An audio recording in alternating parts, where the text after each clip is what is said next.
Hey friends, Sean from SGTReport.tv and SGTReport.com here. It's 11:30 p.m. Central Time as I record this, and it's my patriotic duty to share this video with you.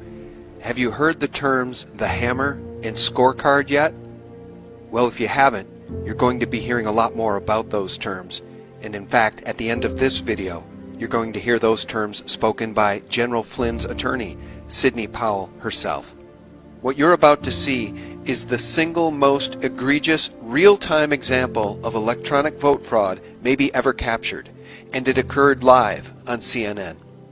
I would ask anyone watching this video to rip it, re-upload it, share it, tweet it, and email it to CNN and to anyone on President Trump's team. The mainstream media and big tech continue to claim there is no evidence of vote or election fraud in this election, and that's because they are co-conspirators in this treason. This is an interview between L. Todd Wood and voter fraud researcher Russell Ramsland, and below this video I will leave a link to the full interview so you can hear many more examples of electronic vote fraud captured by Russell Ramsland. This is some amazing video that you're seeing from CNN election night. And I want to go back and show you a little bit about this clip. First, I want to explain what's happening in this clip. What's happening in this clip is this is the live feed from Clarity Elections coming through the Associated Desk or Decision Desk HQ. So this is the live feed. You're seeing the database that Clarity has as it gets updated with votes, okay? And right now, oh, and this little ribbon at the bottom, this is generated by CNN. And they update this a second after they get the update from Clarity up here. So let's just look.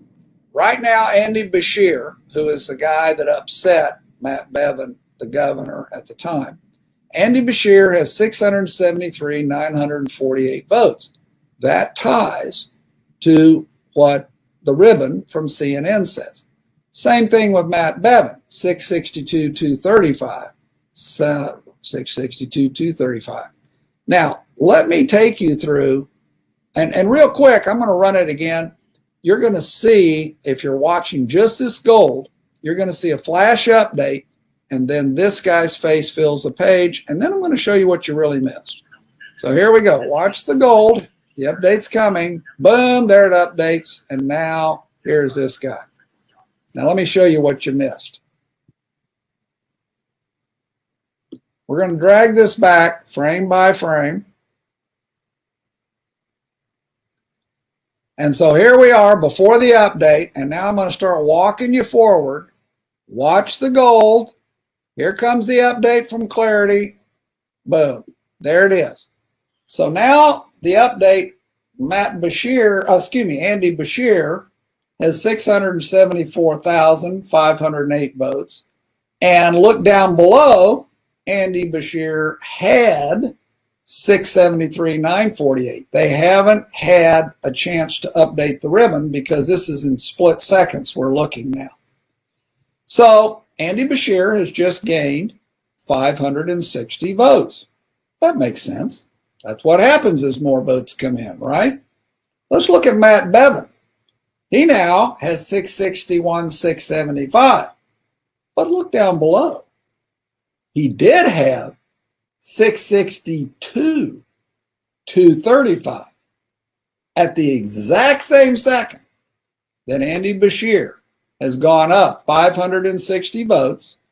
Matt Bevin has gone down 560 votes. This is vote switching in the computer. And by the way, between the 560 gain and 560 loss, you have just seen 25% of the loss amount of this race happen in front of your very eyes. We just heard from John Solomon that the FBI indeed is being diligent, is involved, and we all hope he is exactly right. Your thoughts first about the knowledge now that the Justice Department is involved in this review of the election. Well, I'm delighted to hear that. I think there are any number of things they need to investigate, including the likelihood that 3% of the vote total was changed in the pre-election voting ballots that were collected digitally by using the Hammer program and a software program called Scorecard. That would have amounted to a massive change in the vote that would have gone across the country and explains a lot of what we're seeing.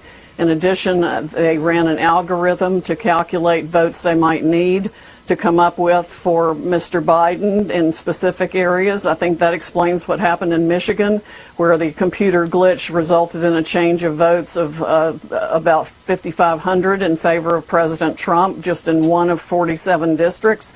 All those districts need to be checked for that same, quote, software glitch, end quote, that would change the result in Michigan dramatically.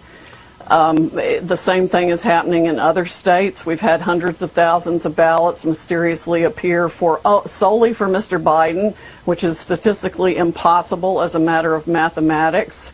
It can all be documented. We are putting it into materials that we will file in federal court, and we need to seek relief in multiple states to enjoin the certification of any election results.